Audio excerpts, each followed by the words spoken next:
Hola amigos, buenas tardes, buenos días o buenas noches, depende desde cuándo y dónde nos estéis viendo.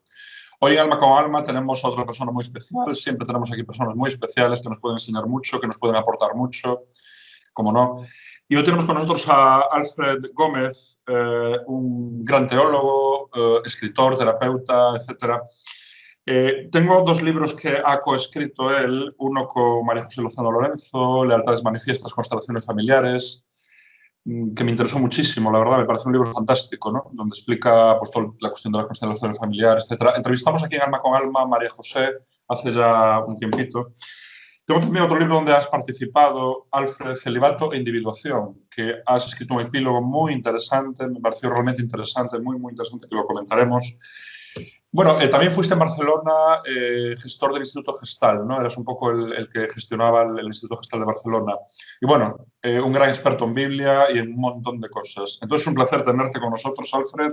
Buenos días, ¿cómo estás? Buenos días. Muchas gracias, Santi, por esta entrevista. La verdad es que eres grandilocuente explicando. Lo mío es mucho más simple, mucho más simple. O sea, Mucho más simple, pero como todo lo verdadero y todo lo esencial es simple, ¿no? Al final convendrás conmigo que las verdades esenciales al final tienen que ser simples, ¿no? efectivamente, Tienen que efectivamente. ser simples. Si no, realmente hay un problema, ¿no? Creo que en la ciencia también, ¿no? Cuando no encuentras una solución simple a un problema complejo, ¿no? Cuando estás en, no sé, yo no sé nada de ciencia, ¿no? Física, matemáticas, Sí, es que no, falta como elegancia, ¿no? Falta como claro, claro. finalización. Para las personas que nos están oyendo, que les quede claro de que no soy un gran teólogo, simplemente estudio teología, esto es un hecho, porque fui sacerdote en Barcelona durante 3 años exactamente, hace muchos años, evidentemente. Y entonces sí, después tuve que reinventarme profesionalmente y estuve muchos años dedicado al tema de la geriatría fuera de este país, de Austria, y dedicado también a la gestión de residencias también, conté aquí en España, y luego también pues colaboré y estuve dentro del mundo de la psicoterapia, dentro de las constelaciones familiares y luego también trabajando en el Instituto Gestal, etcétera. Bueno, y sigues estando, ¿no? Y el tema de constelaciones familiares, estáis ahí al pie del cañón, ¿no? María José, Efectivamente, ahí sí que estamos, ahí sí que es una estamos. maravilla. Muy interesante. Bueno, a mí me gustaría hablar hoy de catolicismo, ¿no? Catolicismo, esa palabra que mucha gente pues tanto aprecio le tiene o tanto rechazo, ¿no? Hoy en día es como, está todo como más polarizado en la sociedad, ¿no? Pero bueno, a mí me gustaría colaborar, ¿no? Digamos, ¿cómo podemos mejorar el catolicismo? ¿Cómo podemos mejorar la Iglesia Católica desde el año 2020? Tú además que tienes experiencia dentro y fuera, ¿no? Y en muchos ámbitos, en el ámbito de la terapia, de la psicoterapia, en el ámbito de la teología, en el ámbito un poco de todo, ¿no? Yo creo, ¿cuál es la principal modernización para ti o actualización que quizá la Iglesia Católica debería llevar a cabo, ¿no? Hoy, año 2020, ¿no? Claro, aquí está el tema, ¿no? Una cosa que has dicho que quisiera precisar. Has dicho dentro y fuera. Yo estoy dentro. O sea, Sí, simplemente que hará otra función. mm, Eso es muy importante, ¿no? Y efectivamente, sí, sí.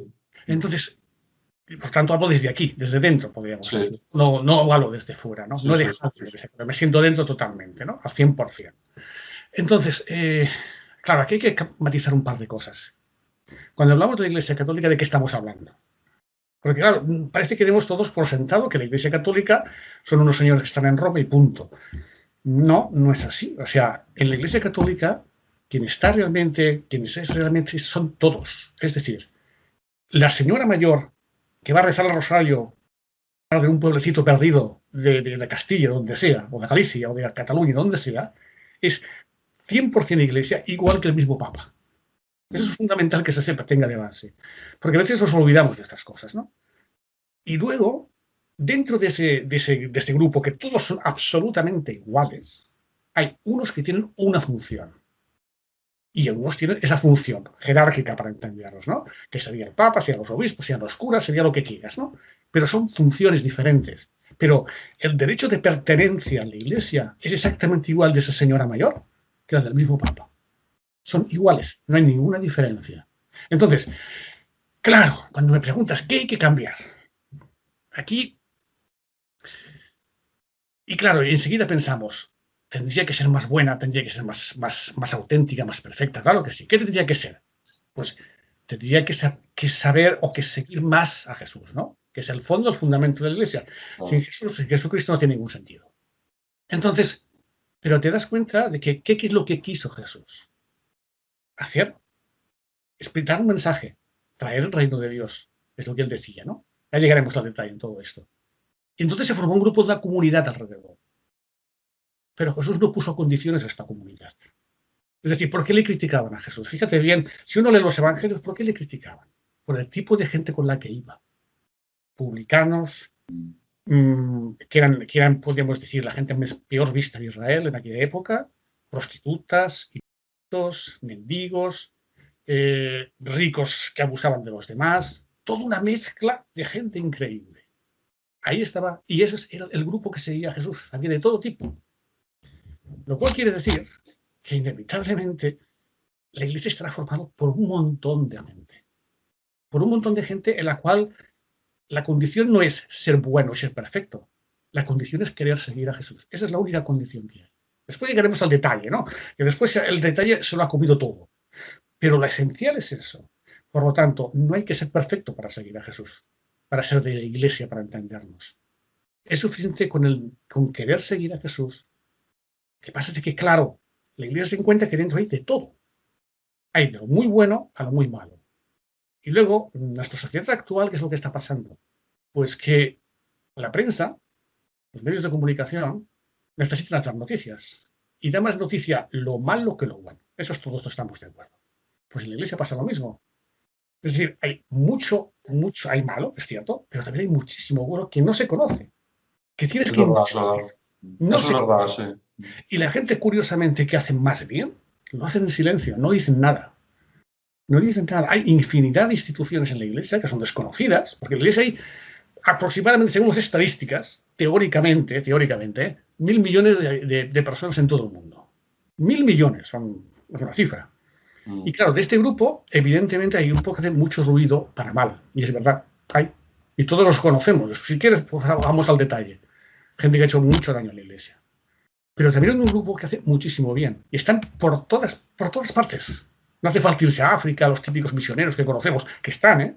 Sí. Pero estos miles de personas, que algunos son casados, otros son solteros, otros son como sean, es igual. Intentan seguir a Jesús como pueden y curiosamente hacen un bien, pero no es conocido, es escondido. ¿Entiendes lo que quiero decir, no? Sí. Pongamos las cosas en su justo valor. Entonces, ¿cuándo cambiará la iglesia? Es la pregunta que me has hecho, ¿no? ¿Qué tiene que pasar para que cambie la iglesia? La iglesia solamente cambiará si los que están dentro de ella son fieles a Jesús. En la medida en que se dejen impregnar por el Espíritu de Jesús y transparenten quién es Jesús de Nazaret. En esa medida, la iglesia cambiará. Es que... inevitablemente que será individual. Y ese cambio individual transformará estructuras, por ejemplo, ¿no? Es el gran problema, que tiene que transformar muchas estructuras, porque la Iglesia Católica es un elefante inmenso, muy difícil de mover, ¿no? Pero el cambio viene por dentro, es inevitablemente. No se trata de cambiar una simple estructura, porque las personas serán iguales. Tú puedes tener, por ejemplo, un ejemplo absurdo, ¿no? La democracia, ¿no? Pero claro, si la democracia está llena de corruptos, es una democracia corrupta. Claro. ¿Entiendes? Tenemos que cambiar por dentro los que son católicos. Y luego eso se mostrará en estructuras diferentes, que inevitablemente serán diferentes. Bueno, podría continuar mucho más, ¿eh? Porque sí. Es que, claro, yo a veces percibo que la iglesia se percibe, la gente, en la primera impresión, ¿no? La impresión desde la calle, podríamos decir, como una estructura demasiado jerarquizada o quizá demasiado cerrada a una doctrina inamovible. Y la gente la percibe así, ¿no? O sea, claro, se percibe un poco así. El gran problema de la iglesia es que tiene una estructura medieval, absolutamente medieval, y la sociedad, y que en su momento fue acompasada con el momento, pero que desde el Renacimiento se ha ido separando, porque la sociedad ha ido evolucionando y la iglesia no. Entonces, se encontró en el siglo XX con una sociedad que estaba con unos caminos y la iglesia estaba por otros. Estaba todavía pensando en la Edad Media, para entendernos, ¿no? Se hizo un concilio Vaticano II, pero claro, ¿qué pasa? Las estructuras dan mucha seguridad.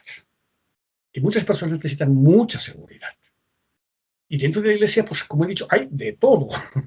Como los primeros cristianos que te quería decir antes, ¿no? No existe un cristianismo que salió de Jesús. No. Hay decenas de cristianismos que surgieron de Jesús. Y luego se unieron, algunos se unificaron, otros se fueron cada uno por a su lado. Cada uno tenía una interpretación diferente de Jesús.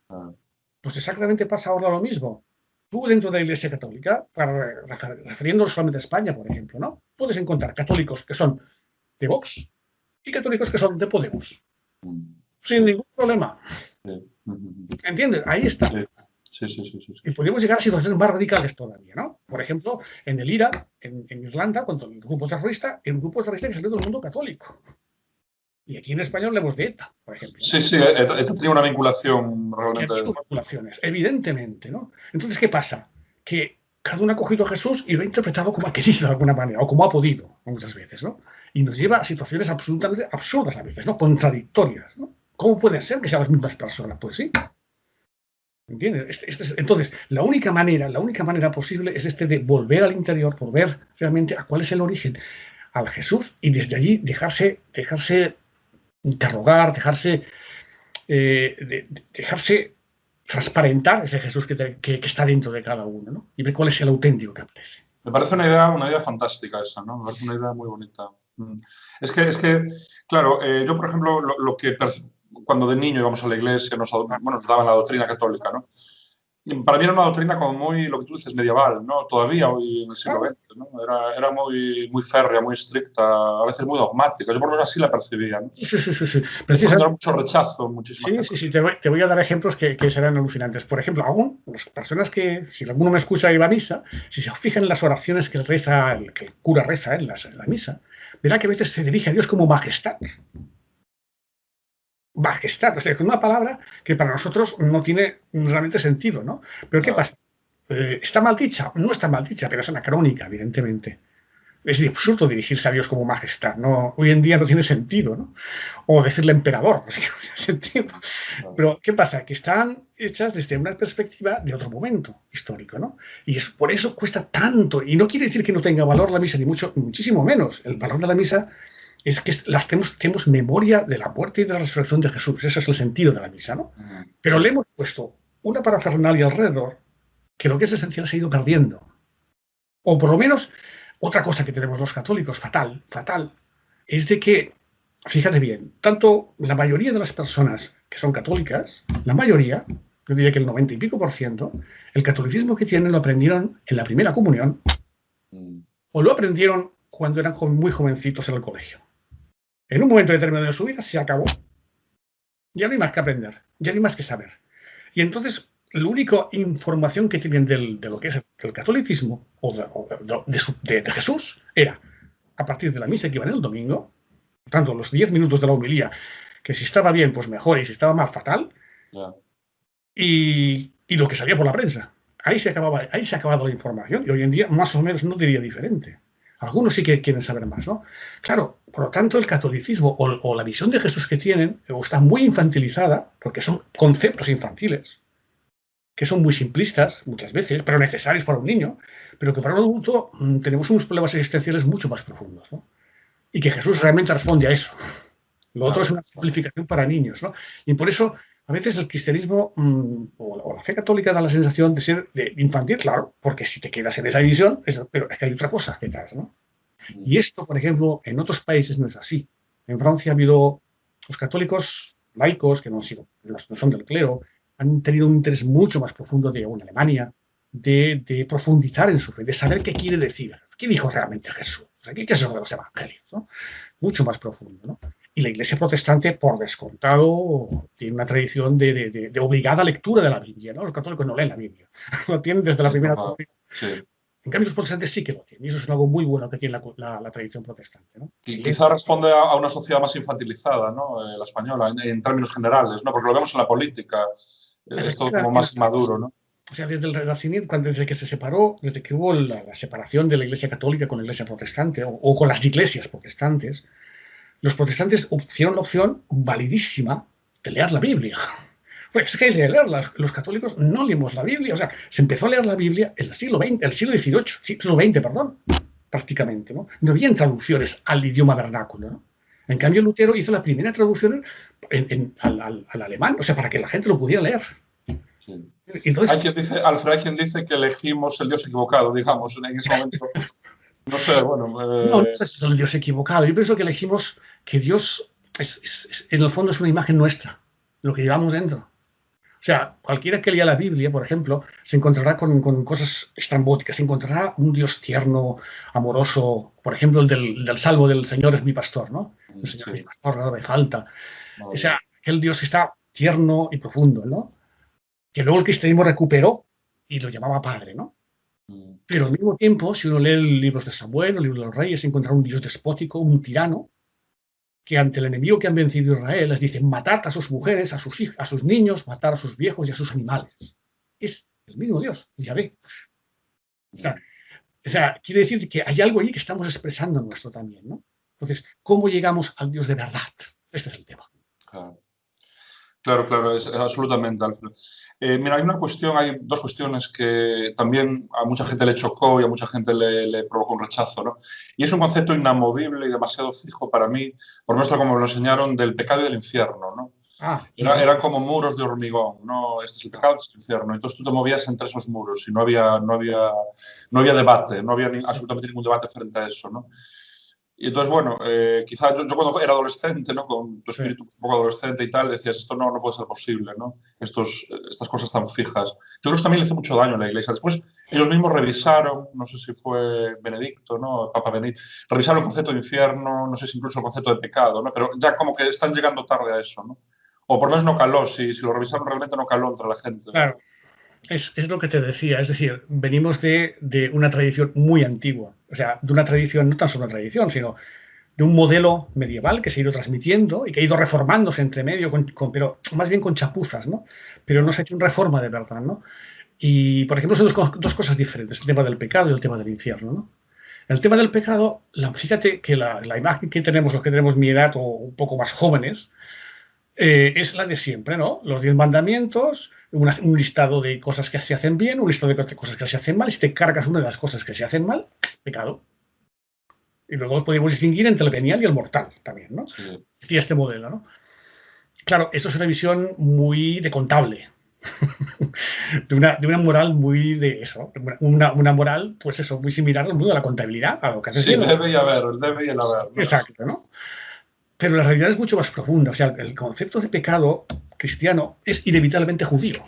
Porque Jesús era judío, aquí no hay ninguna discusión, ¿no? Por lo tanto, hay una serie de hechos fundamentales que nos vienen del judaísmo, y eso no se puede olvidar.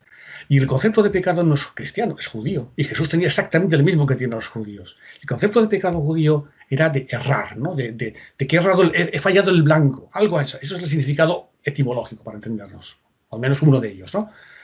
¿Y qué pasa? ¿Errar qué quiere decir? Significa que yo en mi vida, en un momento determinado, actúo de una manera que no estoy en consonancia conmigo mismo, con lo que soy mi esencia, para entendernos. Y en ese momento lo que estoy haciendo es como desviándome de mí mismo. Es decir, estoy haciendo como una esquizofrenia interior de lo que realmente soy y de lo que realmente hago. Y esa esquizofrenia, esa disociación que hacemos interior, ese dualismo que estamos creando entre nosotros, es lo que se podría llamar pecado. Es decir, que si la esencia misma es estar de una manera determinada, esto me llevará al cambio. Estaré bien y estaré en plenitud conmigo mismo. Lo que llamamos también teóricamente felicidad, que yo la pongo entre comillas la palabra felicidad siempre, ¿eh? O plenitud, digo yo. En el momento en que yo me aparto, porque es fundamental para que exista el pecado, la concepción judeocristiana es el concepto de libertad. Decido, influenciado, pero decido desviarme. ¿Por qué? ¿Y a qué me desvío? Me desvío, por ejemplo, a, a dejarme llevar, por ejemplo, pues por mi deseo, por ejemplo. Y eso me aparta el mismo, porque es que es otro tema fundamental. ¿Ves? Es que todo me sale a la vez, ¿no? Es que el concepto cristiano de la persona es que toda la persona es buena.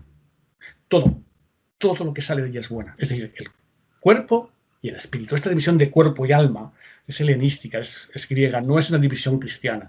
Para el judío, la persona es una sola, absolutamente, ¿no? Por lo tanto, todo lo que es del hombre, de la persona, de la mujer, es absolutamente bueno. Su cuerpo, su mente, todo es bueno, porque todo es creado por Dios. Somos imagen de Dios, imago Dei, que decían, ¿no?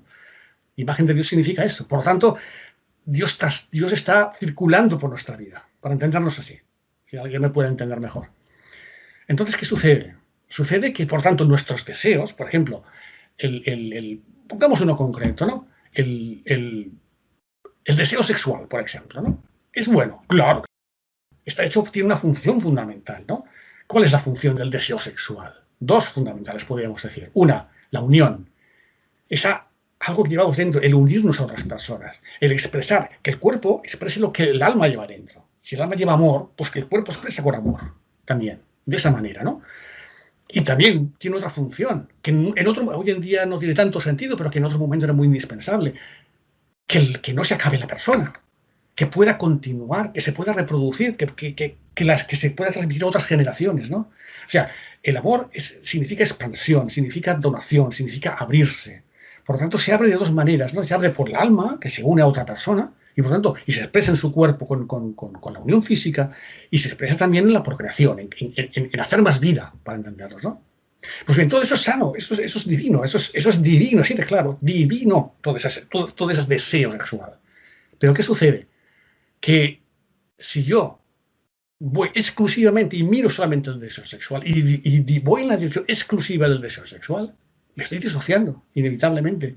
¿Me disocio de qué? De algo esencial mío. ¿Entendemos? ¿Me puedes seguir? Sí, no, es muy esto vale para el pecado, esto vale, por ejemplo, hasta un sentimiento, por ejemplo, la ira. La ira es necesaria, es buena, no es mala tener ira. Sí. Que la ira es el resultado y la respuesta a una reacción para salvar mi vida. Pero si yo solamente me centro en la ira y pongo toda mi intención en la ira y no soy capaz de decir cuál es mi centro, cuál es mi lugar, qué papel tiene esta ira en mi vida, automáticamente me puede llevar hasta la violencia y a matar. Pues sí. Me encanta esa idea que dices, realmente me alumbra, ¿no? Un poco. El concepto de pecado como disociación. Me disocio de lo que yo soy, ¿no? Ya sea a través de una visión obcecada pues, en lo que es la lujuria, ¿no? O excesiva ira, excesiva... Digamos, porque me desconecto de quién yo soy. Eso es muy interesante. Claro. Entonces, esto puede ser... esto no es de golpe, esto es poco a poco. Entonces, o puede ser mucho o puede ser poco. Claro, depende. Entonces, si uno no está atento, por eso esa constante repetición en el Evangelio, ¿no? De estar atentos. ¿Por qué estar atentos? Porque es en el día a día, en el instante en que tú decides siempre. La decisión siempre en cada instante. En cada instante decido mi vida. Claro. Es que aquí engancharíamos, Alfred, con la idea de la libertad, el libre albedrío que nos dio Dios, que es el gran regalo, ¿no? Claro. Un poco el elegir la manzana, el árbol del bien y del mal, ¿no? Claro. Ahí es el kit de todo, ¿no? Claro, aquí está, efectivamente. Es que precisamente el mito del Génesis, que eso es de la creación, que evidentemente el mundo no se hizo en 7 días, eso lo sabemos. Lo que importante no es la descripción histórica, que no es ninguna descripción histórica, ni mucho menos de la creación, sino es lo que quiere significar toda aquella. Es simbólica, claro.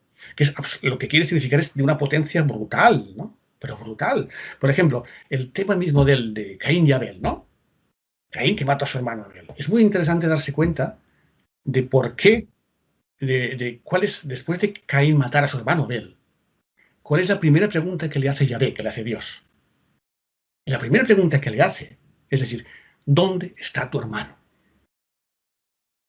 ¿Dónde está tu hermano? Y la respuesta de él fue sencillamente decir, yo no soy el guardián de mi hermano. Claro, y diríamos, es una pregunta normal, ¿no? Pero en el fondo, ¿qué significa esto? Está diciendo, es decir, ¿cuál es la respuesta correcta para entendernos? La respuesta correcta es decir, sí, soy el guardián de mi hermano. ¿Qué significa? Que la vida del otro es siempre un asunto mío, siempre. Y esto es esencial, que el cristianismo ha expresado de manera brutal. El otro, para mí, es siempre importante, siempre es importante. Por lo tanto, no sirve, aquello no es mi asunto. Que se muera en cualquier parte no es mi asunto, es mi asunto, absolutamente. Me siento, estoy absolutamente. El otro es un reflejo, ya llegaremos más adelante, ¿no? Pero el otro es un reflejo no tan solo de mí, sino el otro es un reflejo de Dios. Por lo tanto, a Dios, si quieres encontrarlo, lo encontrarás en el otro. Pero bueno, ya llegaremos a esto, ¿no? Wow. Hablando un poco de disociación, si me permites, voy a leer el último párrafo del epílogo que escribiste para este libro, Celibato e Individuación, de Sheila Coburn, que está en editorial Sirena de los Vientos. Pero voy a leer el último párrafo porque es un poco... me da la impresión de que lo que quisiste hacer fue relativizar el concepto de celibato, como decir, no es que esté bien ni mal, pero no tiene por qué ser el camino, ¿no? Es un poco, para mí, la síntesis de lo que has escrito. Y me gustaría leer el último párrafo, que dices así, ¿no? Si hemos seguido el discurso de estas páginas, nos daremos cuenta de que el problema no es el celibato, pero tampoco es la sexualidad, una parte constitutiva del ser humano. Quizás el problema se encuentra en nuestra propia disociación, aquel día en que nos dividimos en cuerpo y alma e incluso aquel día en que nos identificamos con aquel constructo de creencias y necesidades que llamamos ego, aquel día que nos olvidamos del silencio y de las decisiones, cuando sentimos la angustia de la separación, cuando convertimos los símbolos en ídolos y nos olvidamos de Dios.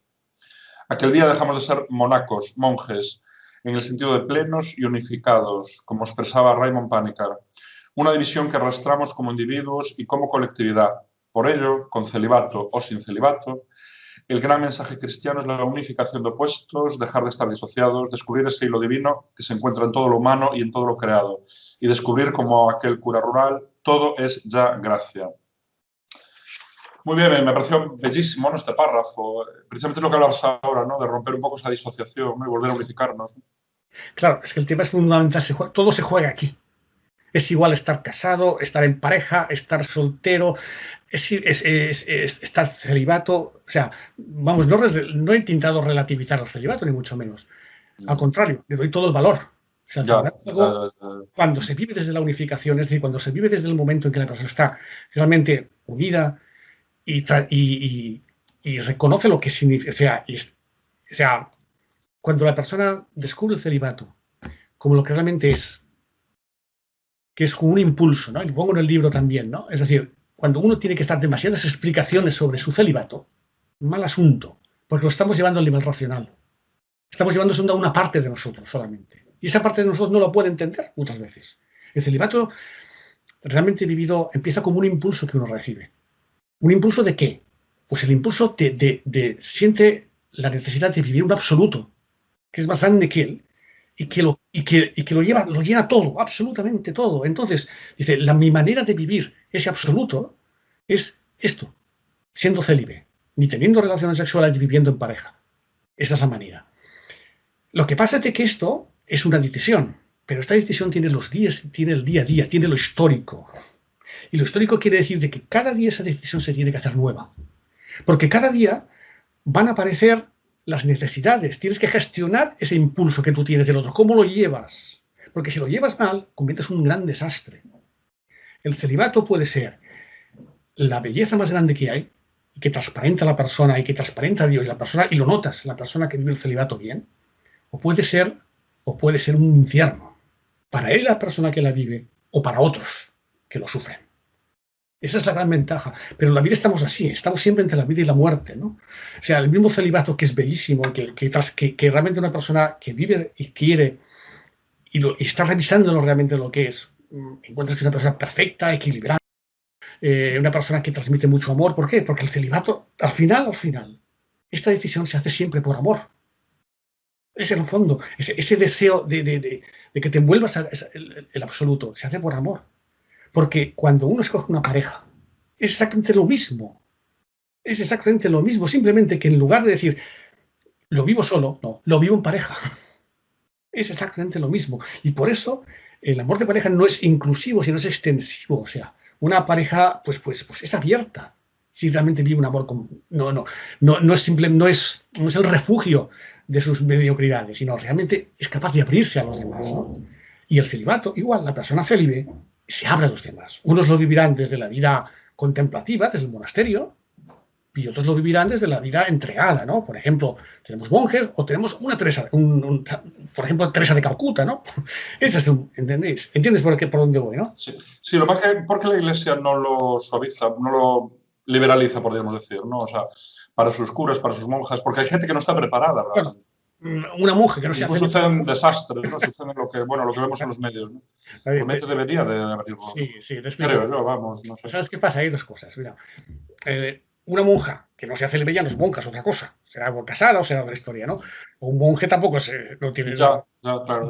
Ahora, lo que sí que es verdad que el clero, para entendernos, el cura, por ejemplo, el sacerdote, es una función, un trabajo que tiene, que le marca toda la vida, evidentemente, pero es una función. O sea, no es indispensable estar casado, o sea, ser célibe, ni mucho menos. La Iglesia Católica en Oriente tiene sacerdotes casados. Los anglicanos están casados. Y los curas anglicanos que han pasado al catolicismo siguen siendo curas y están casados con su familia. Y en España en Canarias hay uno y no sé dónde más hay otro. Es decir, la Iglesia sabe que existe esta excepción. Pasa de que la Iglesia, se lo he dicho antes, es un elefante que va lento, muy despacio, con muchos miedos, porque la gente, claro, los miedos de la Iglesia son los miedos de la gente de la Iglesia. Y hay gente de la Iglesia que son valientes y que dicen, no, la tradición es buena, hay una tradición con mayúscula, que es que esto que nos ha traído Jesús a través de 2000 años, pero hay otra tradición en minúscula, que no son más que adaptaciones a la cultura concreta, ¿no? Y esta es una adaptación antigua que no se ha cambiado. Y hoy en día, pues ya no tiene sentido. Está perdiendo el sentido cuando unir pues una función con una vocación que es absolutamente vocacional, el celibato. Claro. Sí. Una cuestión, Alfred, me gustaría comentar el papel de las mujeres en la Iglesia, ¿no? En la Iglesia Católica, porque me da la impresión, o por lo menos muchos estudiosos también afirman que el nacimiento de la Iglesia nace con muchas mujeres dentro, incluso mujeres liderando la Iglesia, ¿no? ¿El celibato? Las mujeres, ¿no? Sí. El papel de las mujeres en la Iglesia. Porque parece que en el comienzo, en los primeros cristianos, había muchas mujeres, incluso se dice que liderando la Iglesia, ¿no? María Magdalena, etcétera. ¿Qué pasa con ese liderazgo femenino, con ese papel de las mujeres que se ha ido relegando, ¿no? Y ahora históricamente, pues bueno, están absolutamente detrás, ¿no? Sí, es verdad. Es cierto de que hubiera muchas mujeres liderando es difícil de darse cuenta porque la sociedad en aquel tiempo era muchísimo más patriarcal que la nuestra. Sí, ahora, sí que se dice, ¿no? Que ellas estaban ahí muy presentes, ¿no? Su papel era muy... Sí que es cierto de que si, por ejemplo, uno coge el Evangelio de Juan, el papel de la mujer es importantísimo. Y el trato de Jesús con la mujer siempre es muy importante, ¿no? Ese trato de igual a igual. O sea, que es capaz de romperlas, porque en aquel momento un hombre no se podía dirigir a una mujer tan tranquilamente como hace Jesús, ¿no? Estaba mal visto. Además, la mujer era inferior, así de claro. O sea, incluso, la mujer no tenía autonomía, dependía siempre o del padre o del marido. Y es cierto de que del Evangelio, incluso el mismo Pablo, que tiene algunos textos dudosos, porque son normales de su época, son textos patriarcales, ¿no? Dice de que no hay ni esclavo, ni libre, ni hombre, ni mujer. O sea, da una igualdad que en aquel momento era impensable también, ¿no?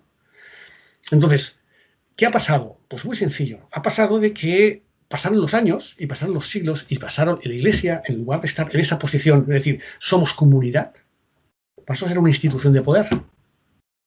A partir del siglo IV, con Constantino. Y a ser una institución de poder, empezó a tener los vicios de la institución de poder y empezó a representar un modelo cultural también influenciado por el gnosticismo, que le obligaba a decirlo, la carne es mala y el espíritu es bueno. Esa es una visión que ha calado en la Iglesia durante siglos y siglos.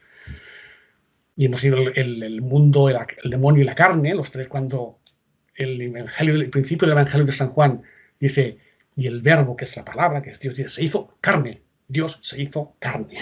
Por tanto, la carne no puede ser mala, por Dios. Pero bueno, es la historia, ¿no? Y esa historia se ha ido repitiendo y arrastrando y el papel de la mujer ha quedado siempre en segundo lugar. Porque la sociedad también tenía el segundo lugar, hay que reconocerlo. Entonces, es a partir del siglo XX, finales del XIX y del XX, que el papel de la mujer tuvo otro papel, ¿no? Pero entre medio ha habido guerras también, guerras ideológicas en la Iglesia, ¿no? Por ejemplo, ha habido mujeres que han roto estos moldes, ¿no? Y no hablo de Teresa de Jesús, por ejemplo. Incluso en la Edad Media hubo un grupo de mujeres que se llaman las beguinas, que eran muy interesantes en Bélgica, que querían vivir juntas, pero que no querían pertenecer a ninguna orden. Y no estaban dispuestos a que ningún hombre les mandara. Hay que reconocer que, bueno, algunas acabaron mal. Algunas las llevaron a la hoguera, digo así. Pero siempre ha habido ese intento de volver al origen, de volver a cuál es lo esencial de Jesús, ¿no? Sí. Son como dos mentalidades que se mueven dentro, que es la mentalidad institucional, que es lo que nos ata al miedo, que lo que nos ata a que las cosas se conserven, a que no se pierdan, pero por otro lado, la parte fundamental que tiene el cristianismo, que es el espíritu, y eso no tiene control. Es decir, la parte de que mueve y que dice, aún así yo tengo que seguir por ese camino, ¿no? Y así en la Iglesia está llena de esta situación y de estos conflictos entre la parte institucional, que es la que más se ve, que a veces está demasiado guiada por el miedo, por el temor, y la otra parte que dice, no, queremos ser diferentes. Las cosas, el pensamiento de Jesús es otro, ¿no? Y se va por otro camino, ¿no? Sí.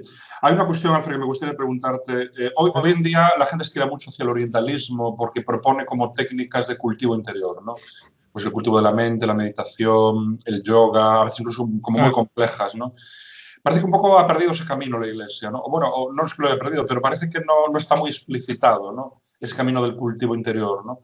No sé muy bien si esto es correcto o no lo que estoy diciendo, pero es la impresión un poco que se tiene. Sí, es normal. Es decir, si yo tengo una institución que no es capaz de hablar un lenguaje que la gente me entienda, ni de explicar lo esencial, es lo que la gente, pues esta cuestión no me sirve. Porque ¿qué está pasando en el fondo? La gente tiene un anhelo interior profundo. Esto no se ha escondido, existe todavía. ¿Un anhelo de qué? De espiritualidad, de saber el sentido de su vida, de entender el tema de la vida, de la muerte, porque, claro, cuando tú te metes en el mundo de la sociedad actual, absolutamente consumista, donde te está diciendo, tú olvídate de todo, no existe eso. Olvídate del sentido de la vida. No, tú consume. Este es tu objetivo. Tú consume. Entonces, y te meten en esta dinámica, hay un momento en que uno puede explotar. Y hay gente que explota y dice, no puede ser que la vida sea esto, ¿no? Levantar un lunes por la mañana, trabajar 10 o 12 horas, volver a casa, tener unas relaciones que toquen porque tocan con la familia, llegar el sábado y el sábado pasarme el sábado en el centro comercial, llegar el domingo a hacer la vida de familia y el domingo por la tarde pasarme la depresión porque el lunes tengo que volver a trabajar. Y así una rueda, como un hámster, sin parar y sin plantearse nada más, ¿no? Entonces, ¿qué sucede? Pues que la gente lo busca. Entonces, la Iglesia Católica, ¿qué le ofrece? Esto que hablábamos antes, ¿no? Una imagen de Dios curiosa, extraña, que nos reconoce normas, porque es lo que han aprendido. Porque es normal, porque es la imagen infantil que tendrían. Por lo tanto, no me sirve. No investigan más. No intentan pensar, a ver, hay algo más ahí dentro, ¿no? No puede ser que solamente sea esto después de 2000 años. Pues no se investiga más. Entonces se quedan en esa imagen, en ese formato, y que la prensa refuerza además, o sea, los medios de comunicación han reforzado, y entonces dicen, pues vamos a otra parte. Entonces, ¿qué pasa? Que el Oriente, en ese sentido, tiene una simplicidad increíble. No tiene estructuras, no tiene una iglesia institucional, sino dice solamente, haz esto, y resulta que claro que funciona, porque siempre es así, porque también el cristianismo lo tiene dentro. Sí. O sea, lo que ellos llaman meditación, el cristianismo se llama oración, ¿no? Y claro que existe, ¿no? Y la misma, si uno recoge la historia del cristianismo, se da cuenta de que muchas cosas muy similares en la iglesia. O sea, los monjes que hay en Oriente, pues tienen muchas similitudes con los monjes que tenemos aquí en Occidente, ¿no? Hay muchas similitudes. Y muchas similitudes, y que la iglesia pues, ha habido una tradición, lo que llamamos mística, que es ese sentido, profunda y potente, ¿no? Tenemos desde aquí en España, tenemos Santa Teresa de Jesús y Juan de la Cruz, que nadie puede dudar de eso, pero es que ha habido desde la Edad Media que tenemos todo esto, ¿no? En toda Europa.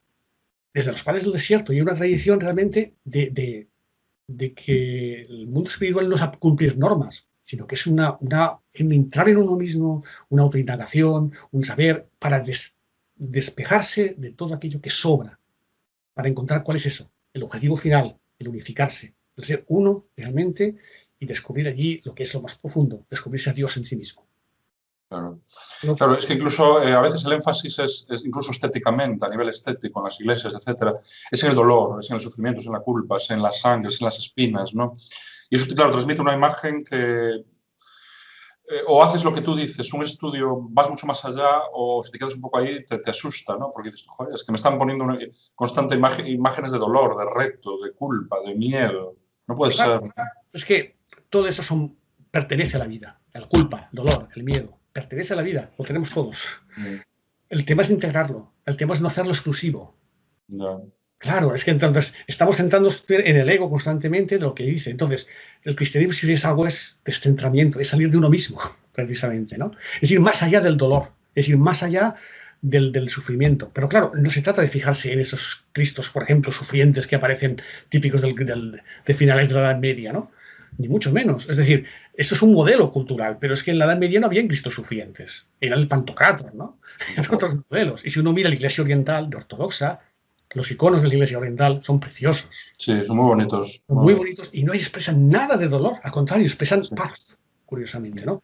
Son modelos culturales que a través de la historia de expresar a Jesús. Y expresa cómo es realmente. Este es el tema. ¿Cómo era realmente Jesús? Pues esto es lo que cada uno tiene que descubrir. Y esto solamente lo descubres si te desnudas de tus creencias, de tus modelos, si aceptas desnudarte realmente de todo aquello que te se ha puesto. Y entonces allí es donde te encontrarás en ese silencio y permitirás o no permitirás que aparezca, ¿no? Pero es un proceso, es un camino espiritual, ¿no? Qué bonito. Me gustaría que esta entrevista la escuchara el Papa, ¿no? Más entiende español. O sea, este Papa creo que tiene bastante entendido mucho y está haciendo muchísimo. ¿Qué te parece este Papa actual, Alfred? ¿Qué te parece? Está haciendo muchísimo por ese volver al origen. Lo que pasa es que le cuesta un montón porque el entorno que tiene va en contra de él. Claro, si lo primero que hizo cuando fue Papa fue decir, yo no voy a vivir en los palacios del Vaticano, me voy a la residencia de curas que tenían allá. Claro, fue un desbarote increíble aquello. Porque ¿qué hacemos con la seguridad? Que esto no puede ser, que tú eres el príncipe. Yo me voy allá. Yo no quiero Mercedes, dadme un coche normal y corriente. Cosas tan simples, claro. Luego, pues las cosas que va diciendo, el lenguaje que habla es un lenguaje más normal. Sí. No utiliza ese tono majestuoso de otras épocas. Entonces, y luego, el hecho está aquí. Este Papa no está bien visto. Fíjate que hay grupos de poder que no lo quieren. Porque está al lado de donde está el Evangelio, al lado de los que sufren, ¿no? Entonces hay gente que no lo quiere. Entonces fíjate que se esconden. Hay pocas noticias de ese Papa, si no sean cosas extraordinarias, ¿no? Pero se habla muy poco de él, porque no les interesa. No, molesta. Han dicho poderes económicos que no lo quieren porque es un comunista. Ya. Claro. Claro. Un papa que no te haya gustado, Alfred, un momento histórico de la Iglesia, especialmente un papa que no te haya gustado, que realmente haya hecho, bueno, que no haya entendido, ¿no? Ay, me cuesta mucho juzgarlos, ¿no? Hombre, si me voy al Renacimiento, Julio II, por ejemplo, ¿no? Que se dedicaba, no sé cuántos hijos tenían, de no sé cuántas mujeres, de esta gente, ¿no? De los modernos, yo me atrevo a juzgarlos porque yo creo que cada uno ha hecho lo que ha podido, lo que pasa que desde su criterio y su mentalidad y su cultura. Entonces, Juan Pablo II hizo cosas que no me gustó, pero hizo cosas muy buenas también. Eso es un hecho, ¿no? Si no es por él, Polonia seguiría. O sea, el comunismo como dictadura seguiría allí, ¿no? Hizo cosas muy santas, ¿no? Muy buenas. Y dices, fue un intelectual increíble. Es que me cuesta muchísimo. O sea, no me atrevo a decirlo porque creo que todos lo hicieron de verdad, de muy buena fe. Lo que pasa es que, lógicamente, la Iglesia Católica es lo que te dije antes, es inmensa y no puedes contentar a todos. Siempre habrá alguien que te va a resaltar. Sí, yo una vez, conocí a una monja que está haciendo una labor en Camerún fantástica, a ver si la entrevisto en Alma con Alma, y me hablaba de eso, era bastante crítica con la Iglesia. Decía, claro, es que nosotros sabemos lo que está pasando aquí en África, sabemos realmente, ellos no. Los que están en el Vaticano no lo saben. Claro. Ellos teorizan, pero nosotros sabemos las necesidades de aquí de la gente, ¿no? Me parece un discurso incluso extremadamente moderno y muy real, ¿no? Sí. Y aparte las cosas que estaban haciendo eran increíbles, ¿no? Tenía un proyecto de educación, tenía una granja, tenía un montón de cosas, ¿no? Sí. Y bueno, me sorprendió ver un poco esa crítica tan sincera de ella, ¿no? Decir, bueno, es que las cosas son realmente así, ¿no? Claro, porque el problema de la Iglesia es de que está en Roma. Y Roma es Europa. Y África, América y Asia son otras fases. Y allí el mundo es diferente. No, hay cosas que no se puede, que es una barbaridad. Es decir, por ejemplo, la prohibición en una época que hubo los preservativos para evitar el SIDA. ¿Cómo se pueden prohibir los preservativos a una población que sabes que no pueden hacerlo, que sabes que no lo van a hacer y que encima si no los usan hay el peligro de contagio? Así está África, ¿no? Con muchísima población infectada de SIDA, ¿no? Entonces, cosas incomprensibles, pero que solamente se entiende desde una mentalidad aquí europea. Entonces, allí intentamos trasladar, entonces no puede ser. Entonces, los que están allá dicen, no, aquí las necesidades son otras, ¿no? Claro. Sí. Eso realmente me gusta mucho. Claro. ¿Qué opinas de los evangelios apócrifos, gnósticos, etcétera? Pues el evangelio de María Magdalena, todas estas cosas. ¿Cómo lo ves tú? Bueno, pues eso no hay ningún problema. Es decir, los evangelios apócrifos siempre han estado. O sea, lo que pasa es de que es como los judíos... Es que nos transmitían que no eran verdaderos, ¿no? Que solo eran verdaderos ¿Qué es verdadero, qué es falso? Hoy en día, eso en cuanto a los evangelios... los evangelios, la suerte que tenemos es que hay una historia, hay una investigación bíblica muy potente hoy en día, ¿no? De lo que son tanto los evangelios como todos los textos que se llaman de la literatura del primer cristianismo, del cristianismo primitivo que se llama, ¿no? Y hay una investigación muy potente. Y todos sabemos cuáles son los más antiguos y los son los más modernos. Y sabemos también ¿qué papel tienen los evangelios gnósticos? Los evangelios gnósticos son evangelios muy posteriores, son muchos del siglo II, del siglo III, perdón, los evangelios apócrifos, perdón, son del siglo II, siglo III, y la mayoría, pues porque muchos se han recogido y se descubrieron en Egipto, es porque ahí estaban mucho las sectas gnósticas. Y las sectas gnósticas, pues sí, era una manera, es lo que te decía al principio, ¿no? De que hay muchos cristianismos, ¿no? Pues hubo un cristianismo que se decantó por un movimiento que era el gnosticismo, que estaba muy en boga en aquel momento, con el judaísmo también, y que estaba sobre todo en la zona de Egipto, y que entonces allí nacieron todos, el evangelio de María Magdalena, el evangelio de Tomás, todos estos evangelios que nacieron en aquella época, pero es una interpretación de Jesús desde el punto de vista gnóstico, muchas veces, lo cual hace un Jesús muy espiritualizado, muy poco, como entendernos, de tocar la carne, ¿no? O sea, el Evangelio de Juan, por ejemplo, tiene elementos muy críticos contra el gnosticismo, ¿no? O sea, el mismo prólogo, Jesús se hizo carne, punto. No es un fantasma, no, se hizo carne. No es Dios que está aparentemente por aquí, o no es una figura que está aparente, no. Eso es esa persona humana es Dios, ¿no? Es lo que dice el Evangelio de Juan. Claro, esto el gnosticismo no lo dice, ¿no? Prefiere intelectualizarlo, llevarlo más arriba, ¿no? Como si el ser cristiano sea un tema de conocer, cuando el cristiano no es un tema de conocer. El cristianismo, la fe, no es conocer, no es creer una serie de dogmas, no. La fe, lo esencial, es pura confianza. Confiar que estás en manos de Dios. Esa es la fe, nada más. Lo demás son lo que vamos decorando, añadiendo mentalmente en esta historia, ¿no? Lo que podemos suponer o imaginar, pero lo esencial, la experiencia fundamental es estar en manos de Dios. Eso es el Padre, ¿no? Y ese manos de Dios le llamamos Padre porque decimos Padre, pero cuidado con la palabra Padre, porque no es lo mismo decir Padre ahora que decir Padre, que los padres ahora son colaborativos, amables, simpáticos, que los padres de hace 2000 años, que eran muy duros y radicales. Entonces, por tanto, tienes que incluso poner la palabra Padre entre comillas, diciendo, ¿qué quiere expresar realmente la palabra cuando Jesús dice Padre? Pues quiere expresar, pues eso, que Dios es probablemente bondadoso, es pura bondad y amor y misericordia, eso es. Y que nos enseña un camino, y el camino nos lo muestra Jesús, ya tienes al Hijo, ¿no? Y Jesús es el que nos muestra el camino para ser, por eso él dice, yo soy el camino, ¿no?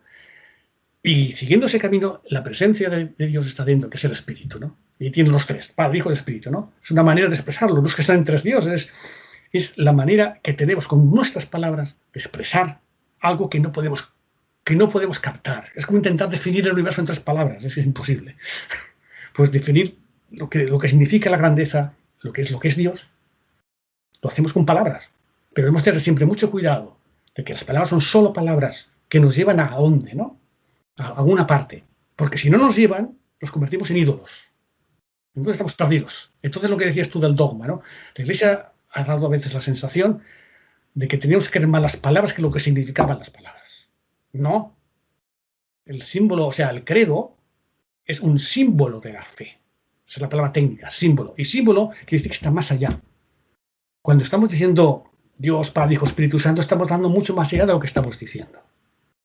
Lo que pasa es que no sepamos más, ¿de acuerdo? Pues me lo callo, pero hasta vamos mucho más allá de decir Padre, de decir Hijo, de decir Espíritu. Y por lo tanto, hemos de aceptar de que estamos diciendo cosas que no entendemos ni sabemos, pero que tenemos que expresarlas, ¿no? Es como si un enamorado dijera a su enamorada, ¿cómo es el amor que tiene? Pues diría, pues como una rosa, como una flor, pero no significa que sea una rosa o una flor. En el lenguaje religioso es muy importante esto, es el valor alegórico que tiene, el valor simbólico que tienen las palabras. Porque no tenemos otra manera de expresar nuestro lenguaje racional, no puede expresar de otra manera. Es la poesía, para entendernos. Por eso el arte es fundamental en la fe. Sí. Para mí hay dos cuestiones, Alfred, fundamentales que, como herencia a nivel político, sociológico, etcétera, que nos ha dejado el cristianismo en Occidente y que marcó un antes y un después, ¿no? Para mí, primero, la cuestión de que Jesús dijo que la salvación era para todos, lo que tú decías al principio, ¿no? Hombres, mujeres. En el mundo antiguo, precristiano, había esclavos, había unas jerarquías absolutamente claras y naturales, ¿no? O sea, tú nacías dentro de esa jerarquía y eso era irremediable, ¿no? No podías cambiar, ¿no? Si eres esclavo, si eres mujer, pues es lo que hay, ¿no? Jesús vino a romper absolutamente eso, ¿no? Y eso ya quedó en el mundo occidental, como una igualdad absoluta donde todos tenemos derecho a la salvación. De repente eso fue algo absolutamente revolucionario, ¿no? Para mi entender. O sea, de repente igualó todo, ¿no? pero no solo espiritualmente, sino también humanamente y físicamente. Eso fue increíble. Y para mí una segunda cuestión que nos ha quedado es este concepto que tenemos del estado de bienestar, ¿no? Que tratamos de trabajar políticamente en Europa. Todo el mundo tiene derecho a sanidad universal, etc. Es un concepto muy cristiano, ¿no? Realmente son las grandes herencias, ¿no? O sea, hay grandes herencias que ya traspasaron a nivel político y que han construido Occidente y Europa, ¿no? Independientemente de que seas católico, no, ateo, lo que sea, ¿no? Pero, ¿qué opinas de esto, ¿no? De estas grandes herencias que la gente se olvida, ¿no? Cuando se habla de que el Occidente se construyó en raíces cristianas, la gente parece que no quiere aceptarlo, pero es que es así, ¿no? Y raíces cristianas no significa solamente el culto de la Iglesia, sino un montón de cosas más, ¿no? Efectivamente, yo pienso de que las dos cosas que existen van absolutamente ligadas, ¿no? El hecho de la igualdad y con el estado de bienestar. Es decir, cuando uno coge el cristianismo original, o sea, cuando uno va a las fuentes, a los evangelios, a los escritos, no tan solo hablo de los evangelios, cojo los evangelios, cojo los textos gnósticos, hay apócrifos, como tú dices, cojo también los primeros padres de la Iglesia, que eran los que vivieron durante los 3 primeros siglos, por ejemplo, que tenemos mucha literatura de aquella época, muchísima. Se llaman los padres apostólicos, o sea, los padres, la patrística que se llama, ¿no? Uno está descubriendo de que eso que estás diciendo es absolutamente así. Es decir, en el cristianismo propuso un algo absolutamente revolucionario, es decir, que estaba más allá, que se rompían todas las fronteras de raza, de religión, se rompían, porque no tenían conciencia de hacer una religión estas personas al principio, ¿no? No tenían ninguna conciencia del cristianismo. Simplemente salió, pero tenían claro de que querían romper todo eso, ¿no? Y si el sexo, toda diferencia de género no tenía importancia para aquella gente. ¿Qué sucedió? Que yo te digo, cuando esto quedó tapado, ¿no? Quedó tapado cuando el cristianismo empezó a tener poder. Era cristianismo, no era catolicismo todavía, ¿eh? Empezó a tener poder. Y el tener poder se identificó mucho más con las leyes que en aquel momento había, ¿no? Con las leyes que eran las leyes romanas, en el fondo. Por ejemplo, la esclavitud, una cosa que absolutamente, que no es cristiana, evidentemente, ni mucho menos, y que el primer cristianismo ya se luchaba contra la esclavitud. Los primeros padres de la Iglesia ya decían que la esclavitud no era cristiano. Y ahí tenemos, por ejemplo, San Juan Crisóstomo y otros muchos, el mismo San Agustín. Pero algunos lo toleraban, porque la sociedad era de esta manera. Y entonces continuó y no hubo una declaración clara, y siempre con la esclavitud ha habido un problema en la Iglesia, porque la sociedad quería meter esclavos, va muy bien. Y la posición radical contra la esclavitud no fue hasta bien entrado el siglo XIX, prácticamente, aunque hubo momentos del siglo XV también, pero en el momento en que alguna persona era realmente creyente y alguno de los pastores eran realmente creyentes, ¿qué pasaba?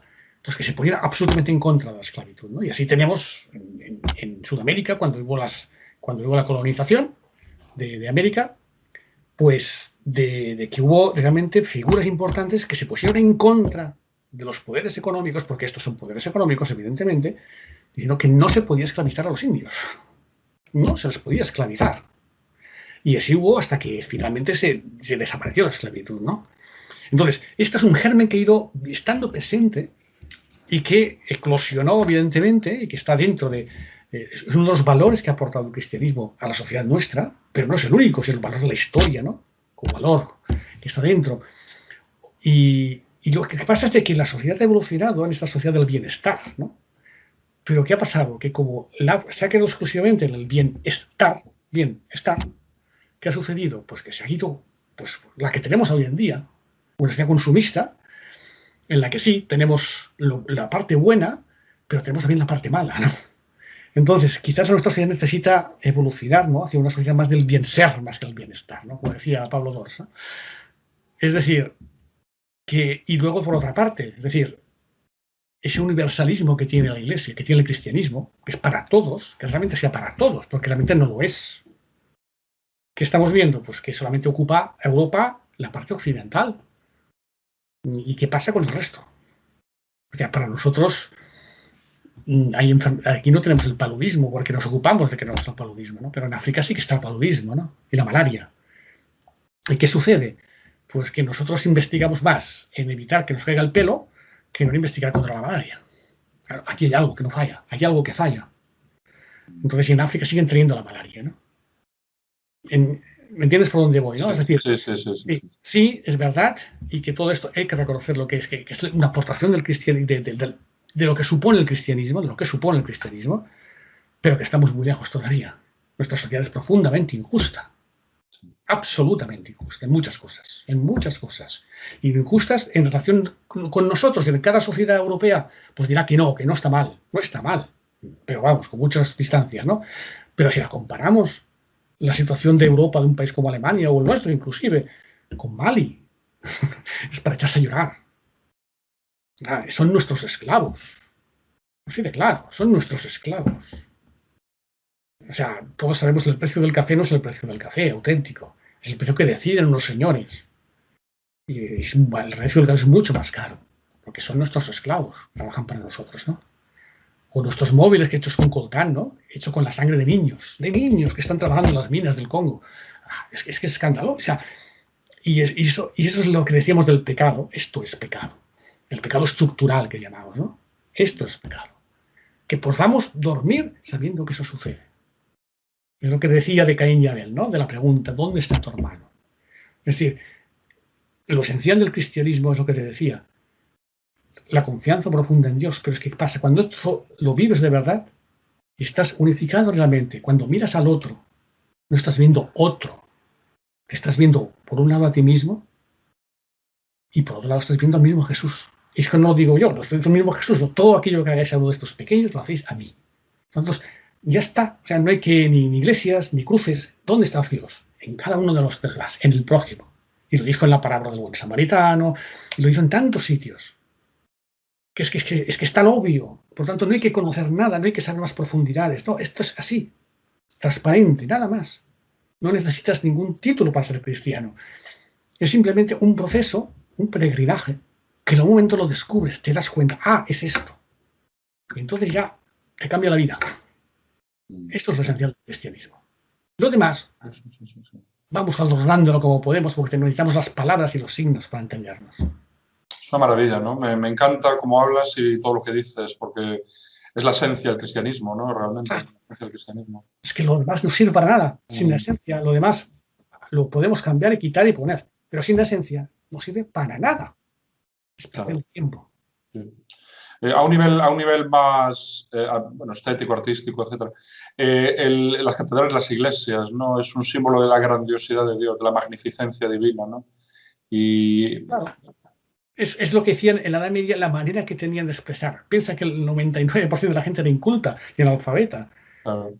En las catedrales eran la manera de expresar, de encontrar el espacio sagrado, ¿no? Aunque para el cristiano todo es sagrado. Pero para mí es necesario, ¿no? Que haya esas catedrales, esas iglesias, porque transmiten a tu subconsciente pues una magnificencia, ¿no? Claro, expresan es una expresión de lo que significa para ellos lo divino, ¿no? Sí. Es un lugar de referencia, que es importante, todos necesitamos lugares de referencia, nosotros tenemos nuestros sitios, ¿no? Pues en aquel momento era la manera de expresar su sitio sagrado, aunque es consciente de que todo es sagrado, pero a veces necesitas centrarte más, ¿no? En algún lugar, en algún sitio, alguna cosa, una foto, lo que sea. Somos así. Sí. Necesitamos símbolos. Una última pregunta, Alfredo, una última pregunta. Si tuvieras que decirle algo al Papa Francisco, un mensaje, un consejo, ¿no? Para ti que tanto sabes y además estás absolutamente dentro, como dijiste, ¿no? ¿Pero yo qué le dirías? ¿Qué le dirías? ¿Qué voy a decirle yo a él, por Dios? Más bien tendría que decírmelo a mí. Bueno, no. ¿Qué le dirías tú, no? Desde tu punto de vista, ¿no? O sea, ¿qué le dirías? Que sea él mismo y que se deje llevar por el Espíritu y que busque el Espíritu de Jesús en él. Es lo único que tiene que hacer, nada más. Entonces, eso solo, haciendo eso, sabrá resolver todas las situaciones. Nada más. Fiarse de que el Espíritu de Jesús está en él. Que es la máxima acto de fe que se puede tener, porque no nos lo creemos. Siempre creemos en nuestro ego, ¿no? Pero no nos creemos que realmente, que cuando vamos de buena voluntad y con sinceridad, Dios está con nosotros también. Sí. Eso no tiene que ver con ningún carrete católico. Eso vale para todos. Porque de las cosas importantes es que hay un teólogo vasco que se llama José Antonio Pagola, buenísimo, que dice que lo mejor de Jesús está todavía por llegar. Interesante, ¿eh? Después de 2000 años. Lo mejor de Jesús está todavía por llegar. Es decir, Jesús es más grande que la Iglesia, mucho más. Como Dios es mucho más grande que la Iglesia. La Iglesia es una manera de expresar a Jesús. El catolicismo, o el protestantismo, o la Iglesia ortodoxa, es igual. Pero que Dios, Jesús es mucho más grande que eso. Maravilla. Qué maravilla. Pues nos vamos a quedar con estas palabras, ¿no? Que es una maravilla, ¿no? Escucharte, me encanta, porque para mí transmites un poco la esencia de lo que la Iglesia podría ser, ¿no? Realmente, o lo que la Iglesia es en esencia, ¿no? De eso debería ser en esencia. Es y a veces no se expresa. Claro. Pues muchísimas gracias, Alfred. Ha sido un placer escucharte y bueno, cuando quieras aquí estamos. Otro día que si quieres hablar sobre alguna cosa específica de la Biblia o algún tema, podríamos incluso indagar, ¿no? Sobre aspectos mucho más específicos, concretos, ¿no? De acuerdo. Y bueno, pues nada más, pues muchísimas gracias. Gracias a todos y a todos los que nos están escuchando.